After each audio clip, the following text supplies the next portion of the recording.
Hey, how goes it, everybody? I just got off of watching The Wild Robot, and things are kind of expensive.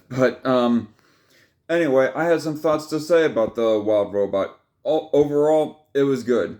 I'd say that the beginning, it was kind of slow after the first few minutes. Like the first few minutes was like a very good, like almost creative and almost a slice of life sort of thing. And might I just emphasize the beauty of this movie as well? That was part of what was good about the beginning. Is at the beginning and just settled down to let you soak in all the environments as well as you witness all the shenanigans that the robot Roz, as she is called, um, getting all these shenanigans with the animals and so forth.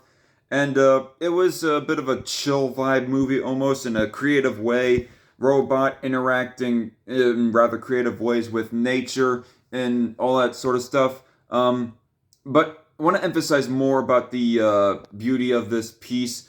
Like, it has almost a sort of color palette, watercolor painting kind of aesthetic to it, with it also at the same time being CG 3D animated. Obvious things obvious with DreamWorks nowadays. They kind of are expounding even more on what Spider Verse kind of started off with.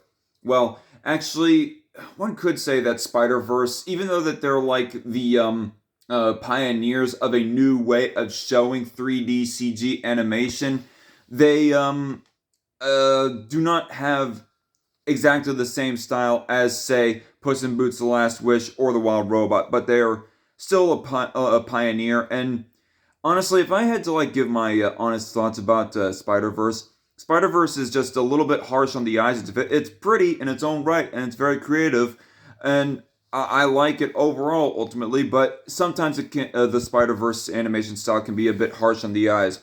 Whereas you go a few years later to Puss in Boots: The Last Wish, um, it kind of dials down a little bit on some of the harshness. It looks more like a watercolor painting that just is splotched on a 3D model instead of it looking like totally retro, bright neon colors sort of thing, in the way that Spider Verse 1 was. And Across the Spider Verse Part 1, that of course being the second Miles Morales Spider Verse movie, kind of continues the thing with its predecessor, except amped up to the nth degree, and it just became a little bit more of a eyesore. But the Wild Robot, I say, was even better, even prettier to look at than both the Spider Verse movies and even Puss in Boots: The Last Wish, because it emphasized even more the sort of watercolor painting aesthetic look to all the 3D models that they were putting in this wild, magnificent world that they had created.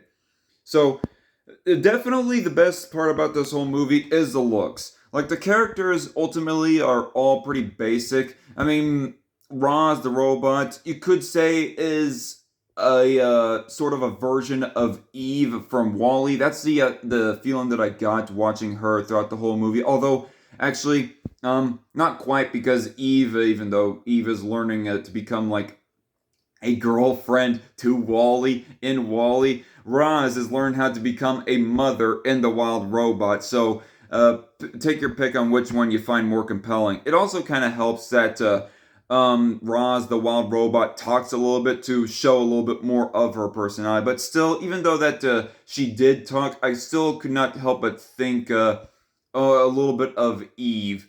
And even though that some of the themes were fairly compelling, still kind of not a super outstanding character, just serviceable, basically serviceable.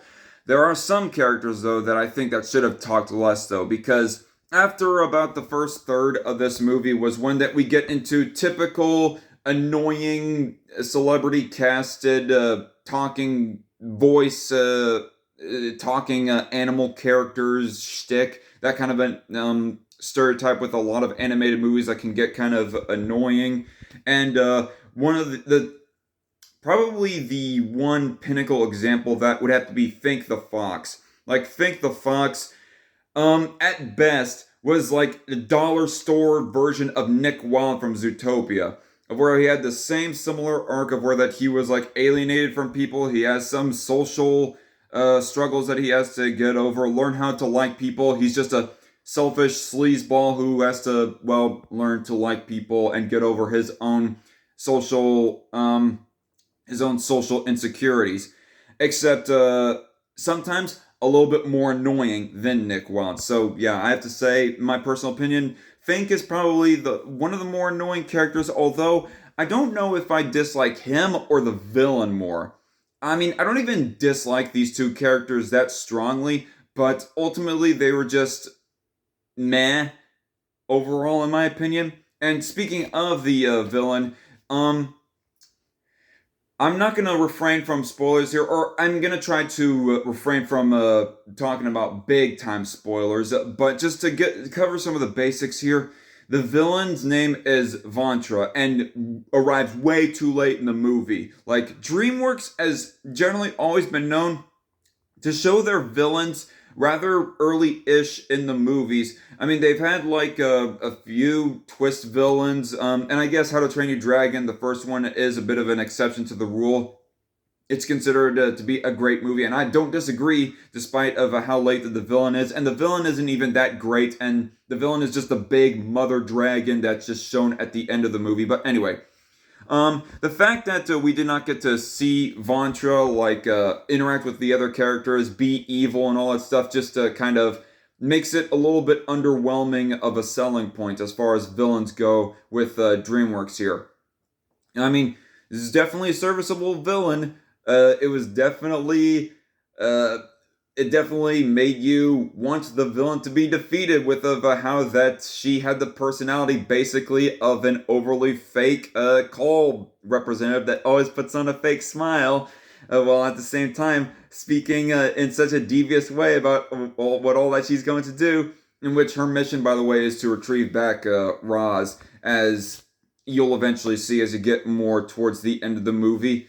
um I gotta say, Bright Bill. Bright Bill was the one duck that Roz had to adopt, and there's a bit of a emotional struggle between these two characters.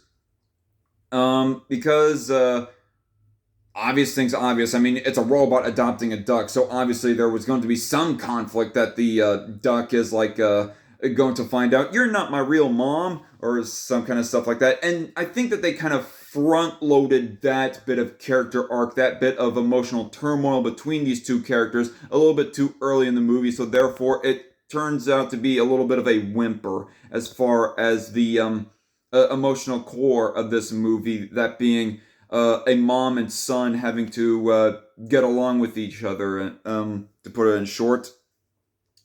So yeah, kind of standard in that regard, even like a little weak with of how front loaded it was.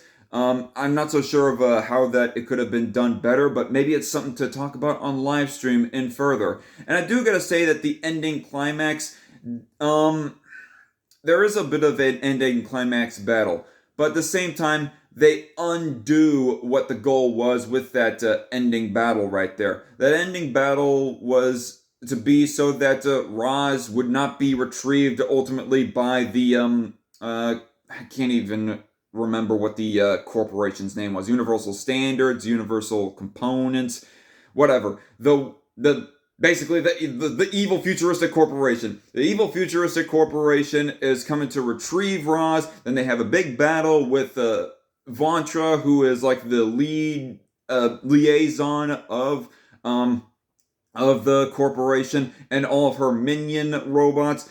And they defeat them. Roz is able to stay a bit longer, but at the same time, they undo what they achieved at the end of that battle by Roz just going ahead and going back to where that she was originally manufactured at. And so it was a bit weird, I gotta say. Other things that I gotta say about the movie, I will say that all the rest of the other side characters were pretty good characters. Long neck, the old goose character. Although I do have to say, there's one thing that kind of bugged me about that character. Like they go, it's not a big exposition dump, but they do the movie disservice, the story disservice of telling and not showing of how that this old goose was actually nice to Roz and Bright Bill. Bright Bill being the boy goose, obviously.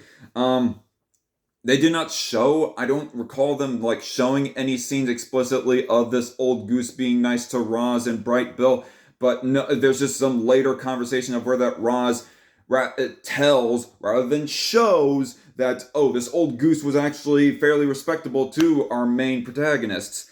That was a little bit annoying, although I do find that his character was a bit endearing, that old man character, and he does sacrifice himself going more closer to the end of the movie, which maybe that's spoiling too much, but whatever.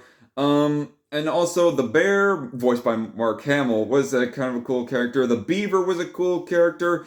The mom possum was I kind of almost wish that we would have seen her more of her, but I don't know.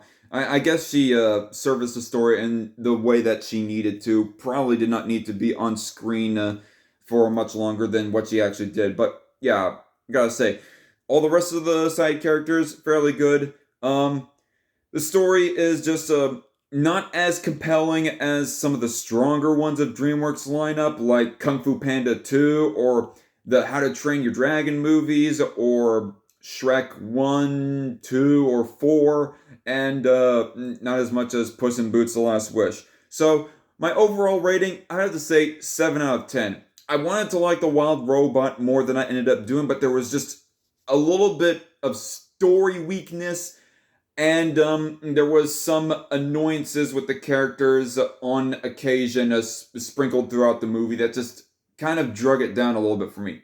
But it is very pretty, it is fairly funny, and it is definitely a decent entire family movie to watch that all the little kiddies will enjoy, and maybe parents will get a bit of a kick out as well at the same time.